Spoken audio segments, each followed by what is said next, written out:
All right, with that, we'll move into our presentations. Accent on Academics is first. Dr. Shandor. Thank you, Mr. Medford. For this evening's Accent on Academics, Tabb High School will present Stories of America, which gave 11th grade students the opportunity to analyze conceptions of America through literature, media, and personal narratives. Students collaborated to design and publish a digital anthology that extends the existing literary conversation. To share more about this presentation and introduce the students and other presenters is Miss Angela Siders, principal at Tabb High School. Good evening. Before we begin, on behalf of Tabb High School, we would like to share a small token of appreciation for all you do for the York County School Division. You are truly appreciated, and I can't think of a better board to have. Thank you all so much. So we'll leave you with a little token of orange, so you're an honorary tiger tonight. Honorary tiger. Thank you so much. I don't think I've ever received an orange rose. I know. Thank you. Wow. You've arrived.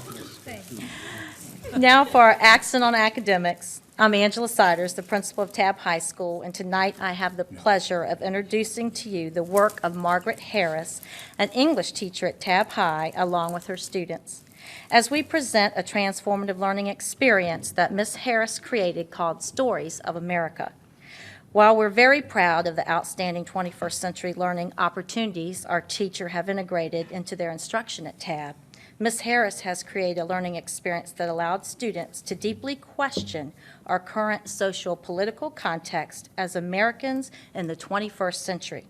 Throughout the unit of study, students analyze various, often diverging viewpoints on the condition of the American dream through literary text, such as Walt Whitman's I Hear America Singing and Langston Hughes' I Too. They use these studies to identify the essential components of their personal experiences as Americans, articulating their understanding through a gathering of artifacts, including poetry, digital media, and much more. This website is accessible to the public and will serve to expand the dialogue from our individual classes to the online community. Ms. Harris will now share with you her experience in implementing this into her curriculum. Thank you. Thank you, Mrs. Siders. Good evening, Dr. Shandor, members of the board. Again, my name is Margaret Harris, and I am an English teacher at Tabb High School, and for the past 3 years, I've been teaching American literature at Tabb. And so tonight I want to share with you one of the transformative learning experiences that I've crafted for my 11th grade students. And I actually brought 2 of my students with me, Grace and Courtney, and they're going to share with you the student perspective behind the project in just a few minutes. 11th grade is a particularly rigorous year for the English curriculum. The students are facing 2 end-of-course SOL tests at the end of the year, and so I think that it's really important that I find ways to engage the curriculum into what they're experiencing in their real lives in the 21st century. So 2 years ago, I initiated something called the American Dream Podcast Project, which was a learning experience where students wrote speeches that presented their conceptions of the American dream and then explained how their dreams were either similar to or very different from a lot of the American authors that we were reading in class. We recorded the speeches using the technology that you see, Audio Boom, and then they actually published them to iTunes, where they were freely accessible to anyone with an internet connection, and you can download them just as easily as you would download a song. And over the past 2 years, that project has underwent a process of refinement. And I actually, this year, conducted a spinoff of that project, which is called the Stories of America. This project I designed to give the students a little bit more freedom and more choice in the way that they could express themselves.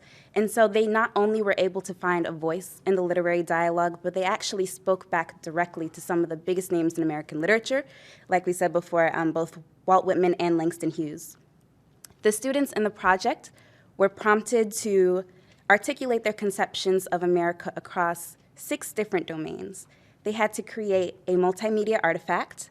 They also made a collaborative project. They did a creative piece, a nonfiction narrative, a response to an existing text, and original prose composition as well. The students were then assessed on their effectiveness of critical thinking, collaboration, creativity, and communication. However, my ultimate goal for the students was for them to change their view of literature from a static discipline to more of a living conversation. During this particular project, the students used a variety of technology tools, including Audio Boom, to create a digital anthology of their work, which we published on the collaborative website, storiesofamerica.weebly.com. This not only broadened our audience by providing an interactive platform, but it also gave the students' artifacts a degree of permanence that will allow their voices to persist across time. So without further ado, I'm going to let Grace and Courtney show you some of the unique aspects of their projects and explain how the experience had an impact on them. Hi. What I enjoyed most about the project was the opportunity to be creative. In most English classes, we'll read a story and answer questions or write an essay. However, in this project, I was able to respond to literature in a different way. And one of the pieces we read in class was a poem, I Too, by Langston Hughes. The poem talks about his perception of America as a place where people face discrimination and are excluded from the advantages that America has to offer.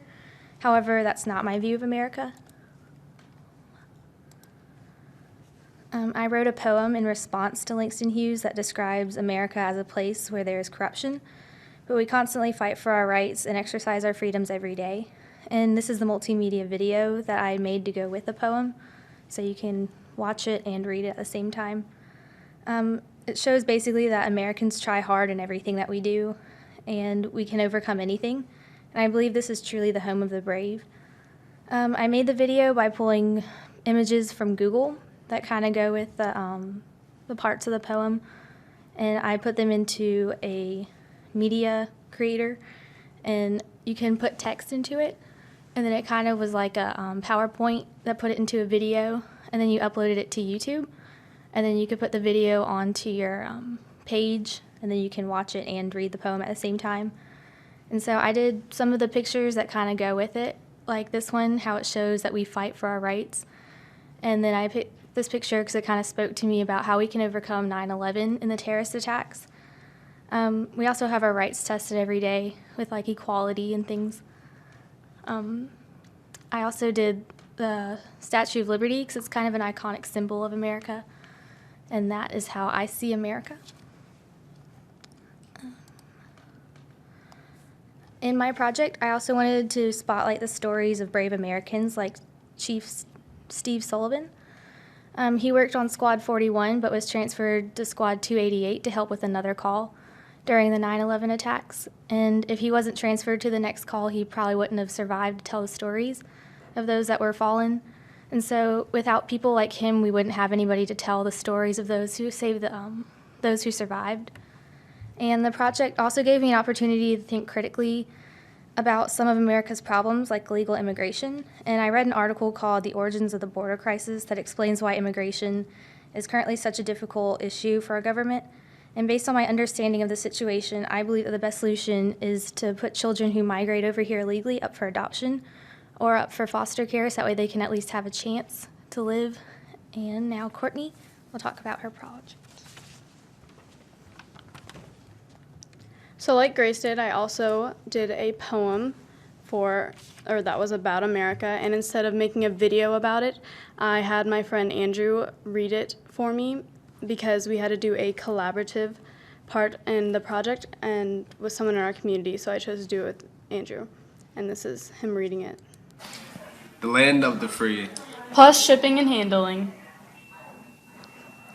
I see greed, innovators, and power. Americans avoid work and work hard. Money, music, and relationships. Americans are above average. We don't have equality, but we strive to be the same. We love ourselves. We can only do good. We have the best, worst attitude. This is the America I see. And so when I thought of America, those are just the basic ideas that I came up with. And what I really liked about this project was that it helped me think of literature in a more broad perspective. And I liked how you could take one piece of work and change it into multiple different types of media, like for instance, a poem or audio boo or even a video, which I found off of YouTube that was a part of, or that explained the day in the life of a teenager. Or you could respond to it like I did for the Origins of the Border Crisis. And I really like that I could make it my own and change it up any way I wanted to, and it's a lot better than sitting in class and reading or doing worksheets over and over again. And it also brings us into like the 21st century, and I think that's really neat how it can do that. And that's our project. Are there any questions? I don't have any questions, but my goodness, I'm very impressed with the quality of work that you girls have done. My hat's off to you. You really did a wonderful job, and I can see that you worked extremely hard on this, and you do take ownership of it. And wow, I'm very impressed. Thank you. Very work. Featured literature teachers? I don't think so. You know what I like about this, though? I can see that it caused you girls to really think outside the box, and I think that's very important. Yeah, I can reflect as a student at Tabb High School myself just a few years ago when I graduated from there. And, you know, I remember those literature classes, and even then, oh my gosh, I wish we had this when I was a student there, because it was difficult to bring that to life in my head. I just remember that it was tough.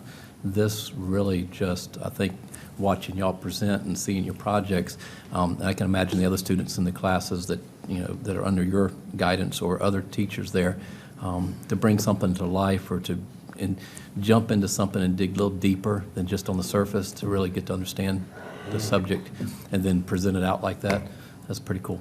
Y'all did a great job. Thank you. So, all right. Thank you. Hats off to Tabb High School.